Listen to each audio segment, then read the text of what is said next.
Hello everyone. आज की video में हम समझने जा रहे हैं नियो लिबरलिज्म, जो कि इस टॉपिक का सेकंड पार्ट है। और इसमें आज हम समझेंगे कॉम्प्लेक्स इंटरडिपेंडेंस को, difference between neo liberalism and classical liberalism, it's criticism and its significance.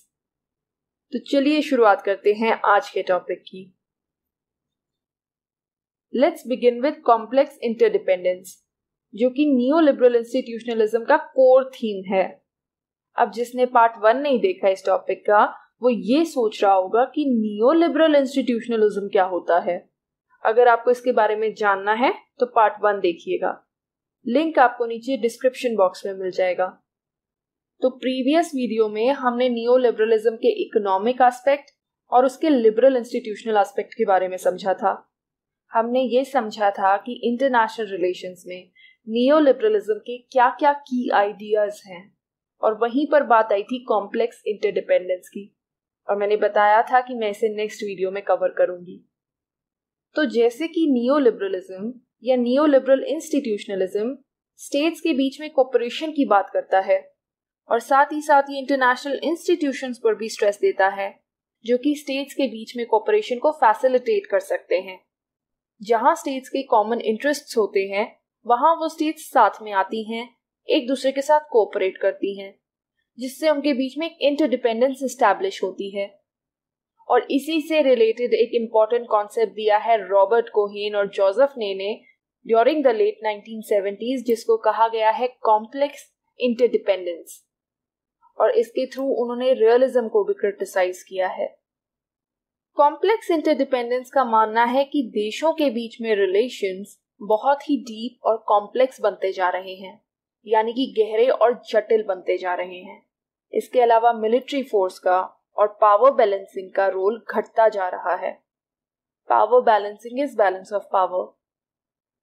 और स्टेट्स के बीच में जो इकोनॉमिक इंटरडिपेंडेंस का जाल है या जो कॉम्प्लेक्स वेब है, उसने स्टेट की पावर को घटा दिया है और ट्रांसनेशनल नॉन स्टेट एक्टर्स के इन्फ्लुएंस को बढ़ा दिया है।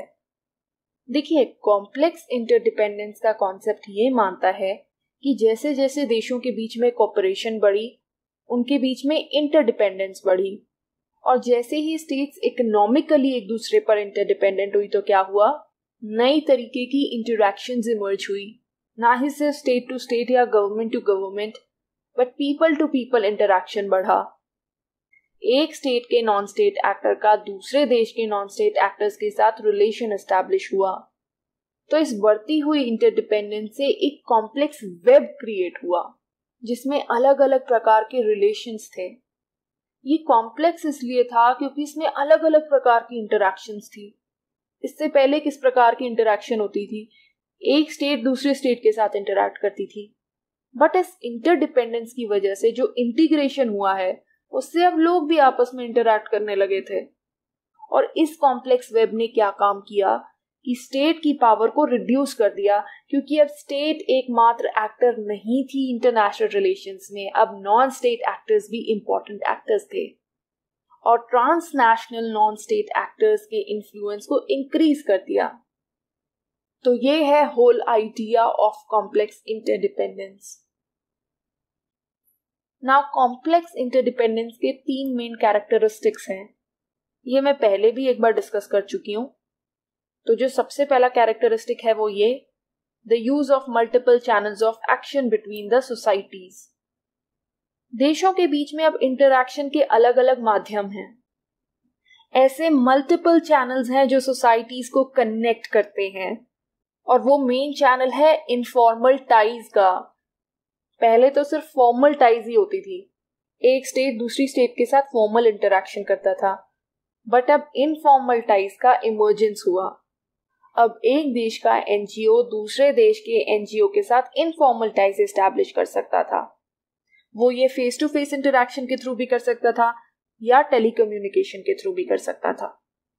तो multiple channels of action emerge हुए सोसाइटीज के बीच में, जिसके थ्रू उनके बीच में इंटरैक्शन बढ़ा। और पहले सिर्फ कौन सा सिंगल चैनल ऑफ एक्शन होता था, गवर्नमेंट टू गवर्नमेंट इंटरैक्शन। एक स्टेट की गवर्नमेंट दूसरी स्टेट की गवर्नमेंट के साथ फॉर्मल टाइज एस्टैब्लिश करती थी। Next characteristic is the absence of hierarchy of issues. Issues की कोई हिरार्की नहीं है, ऐसा नहीं है कि कोई इशू ज्यादा जरूरी है और कोई लेस इंपॉर्टेंट है, सभी इश्यूज इंपॉर्टेंट है, ऐसा मानता है कॉम्प्लेक्स इंटरडिपेंडेंस। साथ ही साथ वो यहाँ रियलिस्ट को भी क्रिटिसाइज करते हैं। वो कहते हैं कि रियलिस्ट के लिए तो सिर्फ और सिर्फ मिलिट्री इश्यूज सुप्रीम है, या ऐसे इश्यूज जो हाई पॉलिटिक्स से डील करते हैं वो उनके लिए जरूरी हैं। They are concern with military, security and diplomacy. लेकिन नियो लिबरल्स के लिए सभी इश्यूज इंपॉर्टेंट है, चाहे वो मिलिट्री या सिक्योरिटी रिलेटेड इशू हो या इकोनॉमी और एनवायरनमेंट से रिलेटेड इशू हो, क्योंकि नियो लिबरल्स मानते हैं कि कंट्रीज की पॉलिसीज जो होती हैं वो इंटरकनेक्टेड होती हैं। बेशक चाहे वो डोमेस्टिक हो, एक देश की पॉलिसी दूसरे कंट्री के लॉज को भी अफेक्ट कर सकती है और किसी भी देश के लॉ का रीजनल या ग्लोबल इम्प्लीकेशन हो सकता है ड्यू टू द इंटरकनेक्टेडनेस। तीसरा कैरेक्टरिस्टिक है bringing about a decline in military force and coercive power in international relations. Complex interdependence support करता है कि मिलिट्री फोर्स में एक डिक्लाइन लाना चाहिए, रिडक्शन लाना चाहिए, और साथ ही साथ कोर्सिव पावर के यूज को भी रिड्यूस करना चाहिए इंटरनेशनल रिलेशंस में। ऑल्सो इट सपोर्ट्स दैट जिन जिन कंट्रीज के बीच में कॉम्प्लेक्स इंटरडिपेंडेंस होगी वो कंट्रीज एक दूसरे पर मिलिट्री फोर्स का यूज नहीं करेंगे, तो इसीलिए मिलिट्री फोर्स में एक डिक्लाइन लाना चाहिए। हालांकि वो ये नहीं कहते कि मिलिट्री फोर्स को बिल्कुल ही खत्म कर देना चाहिए, बल्कि उनका मानना है कि मिलिट्री फोर्स को मेंटेन करना चाहिए, बट इसके नंबर में रिडक्शन लाना चाहिए। तो ये थे 3 कैरेक्टरिस्टिक्स ऑफ कॉम्प्लेक्स इंटरडिपेंडेंस। अब हम समझ लेते हैं क्लासिकल लिबरलिज्म और नियो लिबरल इंस्टीट्यूशनलिज्म या नियो लिबरलिज्म के बीच का डिफरेंस। सबसे पहला जो डिफरेंस है that is related to the laissez faire. देखिए, लेसेस फेयर इकोनॉमी को दोनों के दोनों ही सपोर्ट करते हैं, चाहे वो क्लासिकल लिबरलिज्म हो या नियो लिबरलिज्म हो।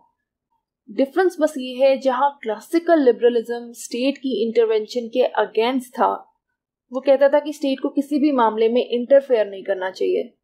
गवर्नमेंट सिर्फ वहां इंटरफेयर करे जहां इंडिविजुअल के राइट्स वायलेट किए जा रहे हों या किसी कॉन्ट्रैक्ट को ना इन्फोर्स किया जा रहा हो। वेयरएज नियो लिबरलिज्म जो है ये थोड़ा डिफरेंट है। ये लेसेस फेयर इकोनॉमी की तो बात करता है कि स्टेट्स को इकोनॉमिक मैटर्स में इंटरवीन नहीं करना चाहिए, लेकिन साथ ही साथ ये स्टेट या गवर्नमेंट की एक स्ट्रॉन्ग रोल की भी डिमांड करता है।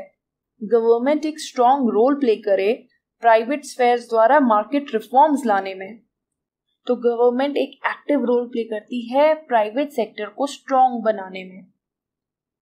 Next difference is in terms of the cause of conflict. Classical liberalism का मानना था कि इंटरनेशनल लेवल पर जो देशों के बीच में कॉन्फ्लिक्ट होता है उसका रीजन होता है बैलेंस ऑफ पावर का फेलियर या अथॉरिटेरियन रिजीम्स का होना, क्योंकि डेमोक्रेसीज तो they do not go to war with each other. वहीं नियो लिबरलिज्म का मानना है कि कॉज ऑफ कॉन्फ्लिक्ट क्या होता है? कॉज ऑफ कॉन्फ्लिक्ट होता है lack of international institutions. International institutions का ना होना इंटरनेशनल लेवल पर कॉन्फ्लिक्ट का कॉज होता है देशों के बीच में। और वो यहाँ रियलिज्म को भी कॉन्ट्राडिक्ट करते हैं। रियलिज्म मानता है कि कॉन्फ्लिक्ट का रीजन होता है ह्यूमन नेचर, उस बात को भी नियो लिबरलिज्म डिनाई करता है। Another difference is in terms of the time period. As we know, classical liberalism कब आया था? In the age of enlightenment. और as a theory in IR ये कब आया? इन द 20th सेंचुरी और द लेट 19th सेंचुरी। वहीं neo liberalism कब आया इमर्जेंस में? ये आया इमर्जेंस में in the 20th century towards the 1970s। तो टाइम पीरियड का डिफरेंस है। And also neo liberalism is more of an economic philosophy than liberalism. कुछ थिंकर्स का मानना है कि नियो लिबरलिज्म जो है वो एक इकोनॉमिक फिलोसफी है, वहीं लिबरलिज्म जो था वो पॉलिटिकल और इकोनॉमिक फिलोसफी दोनों ही था। वेराज नियो लिबरलिज्म जो है वो सिर्फ और सिर्फ इकोनॉमिक एस्पेक्ट पर ज्यादा फोकस करता है बजाय कि पॉलिटिकल एस्पेक्ट पर फोकस करने के। इसके अलावा हम एक और डिफरेंस बता सकते हैं, that is in terms of anarchy. जहां क्लासिकल लिबरलिज्म ने अनार्की के बारे में कोई बात नहीं करी है, वहीं नियो लिबरलिज्म अनार्की को एक्सेप्ट करता है। ये मानता है कि इंटरनेशनल सिस्टम में अनार्की होती है। तो ये था the difference between classical and neo liberalism. और अब हम नियो लिबरल इंस्टीट्यूशनलिज्म और नियो लिबरल इंटरनेशनलिज्म के बीच के डिफरेंस को समझ लेते हैं। Starting with neo liberal institutionalism, we all know इनके प्रोपोनेंट्स कौन है, जोसेफ ने और रॉबर्ट कोहेन। नियो लिबरल इंस्टीट्यूशनलिज्म मानता है कि इंटरनेशनल एनवायरनमेंट कैसा है, अनार्किक है। स्टेट्स जो हैं वो इम्पोर्टेंट एक्टर्स हैं, वहीं जो इंस्टीट्यूशंस हैं वो क्या करते हैं, वो हेल्प करते हैं स्टेट्स के बीच में कोऑपरेशन को इनहैंस करने की under the anarchic situation. Institutions ensure करते हैं कि स्टेट्स के बीच में कोऑपरेशन चलता रहे, कोई देश चीटिंग ना करे, जो रूल्स हैं उनको सारी स्टेट्स प्रॉपर्ली फॉलो करें। वहीं नियो लिबरल इंटरनेशनलिज्म क्या है, इसके मेन प्रोपोनेंट है फ्रांसिस फुकुयामा, और इसमें आते हैं वो सारे थिंकर्स जो डेमोक्रेटिक पीस थियोरी के सपोर्टर्स हैं। डेमोक्रेटिक पीस क्या बोलती है कि democracies do not fight each other, they do not go to war with each other, और इसीलिए अगर वर्ल्ड में डेमोक्रेसी होगी तो लॉन्ग लास्टिंग पीस को इस्टेब्लिश किया जा सकेगा। वहीं फुकुयामा ने भी अपने work the end of history में ये बताया है कि जो लिबरल स्टेट्स होती हैं वो ज़्यादा पीसफुल होती हैं, एज वेल एज वो ज़्यादा स्ट्रांग होती हैं और स्टेबल होती हैं। और साथ ही साथ जो लिबरल स्टेट्स होती हैं वो पैसिफिक यूनियन एस्टैब्लिश करती हैं, जो कि इन स्टेट्स का एक यूनियन होता है। ये एक जोन ऑफ पीस होती है और इसमें वॉर का होना इम्पॉसिबल होता है। जब हम स्कूल्स ऑफ लिबरलिज्म समझ रहे थे तब भी हमने इसको समझा था। तो जहां नियो लिबरल इंस्टीट्यूशनलिज्म बात करता है इंस्टीट्यूशंस की पीस को एस्टैब्लिश करने के लिए और कोऑपरेशन के लिए, वहीं नियो लिबरल इंटरनेशनलिज्म जो है वो बात करता है इंटरनेशनलिज्म की, एक ऐसे पैसिफिक यूनियन को एस्टैब्लिश करने की जिसको एस्टैब्लिश कर लेने के बाद वॉर का होना इम्पॉसिबल हो जाता है।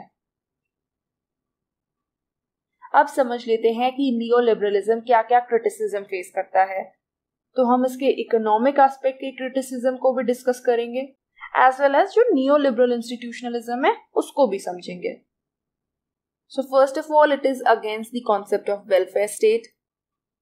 ये वेलफेयर स्टेट के कॉन्सेप्ट के बिल्कुल अगेंस्ट है, और नियो लिबरलिज्म तो ये मानता है कि गवर्नमेंट्स को एजुकेशन और हेल्थ केयर पे कम से कम स्पेंड करना चाहिए, जो कि वेलफेयर स्टेट के कॉन्सेप्ट के अगेंस्ट है। Second is the problem of displaced workers. Neo liberalism support करता है फ्री ट्रेड को और ग्लोबलाइजेशन को। अब उससे क्या होगा, उससे इंटीग्रेशन होगी। जो डेवलप्ड कंट्रीज होंगे वो अपनी फैक्ट्रीज ऐसे देशों में लगाएंगे जहां उन्हें चीप लेबर मिल सके, सस्ते रेट में वर्कर्स मिल सके, और ऐसे केस में जो उनके अपने देश में जो वर्कर्स हैं उनकी जॉब चली जाएगी, they will be displaced. Then comes financial instability. Financial instability कैसे आएगी? नियो लिबरलिज्म में कैपिटल या पैसा बहुत इजीली फ्लो होता है बिटवीन द कंट्रीज, लेकिन अगर इसका हम नेगेटिव एस्पेक्ट देखें तो जितना फास्ट अगर एक इन्वेस्टमेंट आती है उसी स्पीड से वो वापस भी जा सकती है, तो इससे फिनेंशियल इंस्टेबिलिटी आ सकती है। और उसके साथ ही साथ अगर एक देश में फिनेंशियल इंस्टेबिलिटी आती है तो उसका असर दूसरे देशों में भी देखने को मिल सकता है, जिसे हम डोमिनो इफेक्ट कहते हैं, और ऐसा ही कुछ हुआ था during the 2008 financial crisis. It also leads to inequality, ऐसा मानना है थॉमस पिकेटी और मार्टिन गिलेंस का। उनका मानना है कि as a result of neo liberal policies economic inequality जो है वो ग्रो कर रही है, और ये डेमोक्रेसी के लिए एक थ्रेट है, क्योंकि जो रिच हैं दे आर गेटिंग रिचर और जो पुअर हैं दे आर गेटिंग पुअरर। पूरे वर्ल्ड में जो डेमोक्रेटिक पॉलिसी मेकिंग है वो सिर्फ रिचेस्ट 10% के हाथ में है, और इसीलिए ये डेमोक्रेसी के लिए भी एक खतरा है। It has led to destruction of the local markets. Neo liberalism की पॉलिसीज की वजह से लोकल मार्केट्स भी डिस्ट्रॉय हो सकती हैं, क्योंकि इसमें ये पॉसिबिलिटी रहती है कि फॉरेन मार्केट अपने प्रोडक्ट्स को लोकल मार्केट्स में लाती है, उनको सस्ते रेट पे बेचती है, इससे कंज्यूमर्स जो हैं वो उन सस्ते प्रोडक्ट्स की तरफ जाते हैं, वो लोकल मार्केट्स के डोमेस्टिकली मैन्युफैक्चर्ड गुड्स की तरफ अट्रैक्ट नहीं होते हैं because of the higher price. तो इससे धीरे धीरे क्या होता है, लोकल मार्केट्स जो है वो डिस्ट्रॉय होनी स्टार्ट हो जाती हैं। International institutions are dominated by strong states. IR के पर्सपेक्टिव से अगर हम देखें और रादर नियो लिबरल इंस्टीट्यूशन के अगर हम पर्सपेक्टिव से देखें तो उसका क्रिटिसिज्म ये होगा कि जो इंटरनेशनल इंस्टीट्यूशंस होते हैं जिनकी बात नियो लिबरलिज्म करता है, जिनको वो बहुत इंपॉर्टेंट मानता है, ये भी डोमिनेट किए जाते हैं स्ट्रॉन्ग स्टेट्स द्वारा। कितनी बार हमने सुना है और कितनी बार हमने देखा है कि यूनाइटेड नेशंस को कौन कंट्रोल करता है, जो पावरफुल स्टेट्स हैं वो उसको कंट्रोल करती हैं। Even institutions like IMF and World Bank, they are controlled by the superpowers. तो इस वजह से इंटरनेशनल इंस्टीट्यूशंस कोई खास रोल नहीं प्ले करती हैं। ये सिर्फ वही करती हैं जो स्ट्रॉन्ग स्टेट्स इनसे करवाना चाहती हैं। वहीं रियलिस्ट ने भी नियो लिबरलिस्ट को क्रिटिसाइज किया है, as realist believe that states believe in relative gains and not absolute gains. Realist मानते हैं कि स्टेट्स रिलेटिव गेन्स में बिलीव करती हैं। ये क्या होते हैं ये मैं कई बार बता चुकी हूँ कि स्टेट सिर्फ अपना गेन नहीं देखती हैं, स्टेट्स दूसरी स्टेट का गेन भी देखती हैं। वहीं नियो लिबरलिज्म बात करता है एब्सोल्यूट गेन्स की, कि स्टेट सिर्फ और सिर्फ अपना गेन देखती है इंटरनेशनल लेवल पे और इसीलिए वो दूसरी स्टेट्स के साथ कोऑपरेट करती है। रियलिज्म इस बात को डिनाई करता है। वहीं नियो लिबरलिज्म की सिग्निफिकेंस भी है। It provides access to more products and services to consumers. Economic perspective से अगर हम देखें तो अब कंज्यूमर्स के पास ज्यादा चॉइस होती है, उनके पास एक्सेस हो जाती है ज्यादा से ज्यादा प्रोडक्ट्स और सर्विसेज की, जिनमें से वो चूज कर सकते हैं। Also it results in economic efficiency. Neo liberalism की आर्ग्यूमेंट ये है कि गवर्नमेंट इकोनॉमिक स्फेयर में इनएफिशिएंट होती है। अगर पब्लिक सेक्टर की कोई कंपनी लॉस में चल रही है तो गवर्नमेंट उसे फिर भी चलाती रहती है, जिससे एक इनएफिशिएंसी आ जाती है। On the other side private sector के साथ ऐसा नहीं है, क्योंकि वो प्रॉफिट ओरिएंटेड होते हैं। प्राइवेट सेक्टर का मोटिव ही होता है कि ज्यादा से ज्यादा प्रॉफिट अर्न करना, तो इसलिए वो बिजनेसेस को बहुत एफिशिएंसी के साथ कंडक्ट करते हैं। इसलिए नियो लिबरलिज्म का मानना है कि गवर्नमेंट को इकोनॉमी में कम से कम इंटरवेंशन करना चाहिए, क्योंकि इसका मानना है कि प्राइवेट सेक्टर ज्यादा एफिशिएंट होते हैं since they are profit motivated, और इसीलिए अगर इकोनॉमी प्राइवेट सेक्टर के हाथ में होगी तो उसमें एफिशिएंसी आ जाएगी। Next advantage is that it provides cheaper goods. Free market, free trade और लोअर ट्रेड बैरियर्स की वजह से अब गुड्स कम प्राइसेस में लोगों को मिला करेंगे, और इसके साथ ही साथ ज्यादा से ज्यादा कंपटीशन की वजह से भी प्राइस में रिडक्शन आएगा, क्योंकि जहां पहले 2 से 3 डोमेस्टिक कंपनीज होती थी, अब उनके साथ इंटरनेशनल कंपनीज भी compete करेंगी और इस कंपटीशन की वजह से प्राइस में रिडक्शन आ जाएगा। Another advantage is the higher level of investment. क्योंकि अब सरकारी रेगुलेशंस को और टैक्सेशन पॉलिसीज को रिड्यूस कर दिया जाएगा, तो बाहर की कंपनियां ज्यादा से ज्यादा इन्वेस्ट करेंगी और इससे एक स्टेट में इन्वेस्टमेंट बढ़ेगी, which will lead to higher levels of investment. तो ये तो थे नियो लिबरलिज्म के एडवांटेज फ्रॉम इकोनॉमिक पर्सपेक्टिव। अब नियो लिबरल इंस्टीट्यूशनल पर्सपेक्टिव से इसके क्या क्या एडवांटेज हैं? The biggest advantage is that it lays emphasis on institutions. ये इंस्टीट्यूशंस पर स्ट्रेस देती है, जो कि परहैप्स नियो लिबरल इंस्टीट्यूशनलिज्म का सबसे बड़ा एडवांटेज है। इसका मानना है कि institutions lead to cooperation between the states. ये इंस्टीट्यूशन स्टेट्स के बीच में कोऑपरेशन को फैसिलिटेट करते हैं, तो इन इंस्टीट्यूशंस का होना बहुत ज्यादा जरूरी है, और यही एस्पेक्ट है जो नियो लिबरल इंस्टीट्यूशनलिज्म को एक इम्पोर्टेंट थियरी बनाता है। Also, it realizes the importance of interactions between the state and non-state actors. ये interactions पर भी stress देता है, और सिर्फ state to state या government to government interaction की बात नहीं करता है, बल्कि non-state actors के बीच में interaction की भी बात करता है, विच मीन्स ये पीपल टू पीपल इंटरैक्शन की भी बात करता है, which is something new. Like एक एमएनसी दूसरी एमएनसी के साथ इंटरैक्ट करे, या एक एनजीओ दूसरी एनजीओ के साथ रिलेशन एस्टैब्लिश करे। ऐसी इंटरैक्शंस को भी नियोलिबरलिज्म बहुत इंपॉर्टेंट मानता है। It is something which can not be avoided and all this leads to cooperation, जो कि अल्टीमेटली वॉर और कॉन्फ्लिक्ट जैसी स्थितियों को अवॉइड करता है। तो ये भी सिग्निफिकेंस है नियोलिबरल इंस्टीट्यूशनलिज्म की। इसके अलावा हम ये भी बता सकते हैं कि नियोलिबरलिज्म इंटरनेशनल सिस्टम का एक पॉजिटिव एस्पेक्ट प्रेजेंट करता है। इसका मानना है कि इंटरनेशनल सिस्टम में अनार्की तो है, बट अनार्की भी देशों को कोऑपरेट करने से नहीं रोक सकती है। और जैसे जैसे देश आपस में कोऑपरेट करेंगे, उनके बीच में इंटरडिपेंडेंस बढ़ेगी और उससे क्या होगा, इंटीग्रेशन हो जाएगी। तो ये थे नियोलिबरलिज्म के सिग्निफिकेंस, और ये था हमारा आज का टॉपिक। और इसी के साथ हमारा नियोलिबरलिज्म का टॉपिक कंप्लीट होता है। मैंने कोशिश की है आपको इजीएस्ट वे में नियोलिबरलिज्म को समझाने की, एंड आई होप कि ये थियरी आपको समझ में आई होगी। तो आज की वीडियो में इतना ही। अगर आपको मेरी वीडियो पसंद आई हो तो प्लीज इसे लाइक कीजिएगा, अपने दोस्तों और फैमिली रिलेटिव्स के साथ शेयर कीजिएगा और मेरे चैनल को सब्सक्राइब कीजिएगा। Thank you so much. आपका दिन शुभ हो।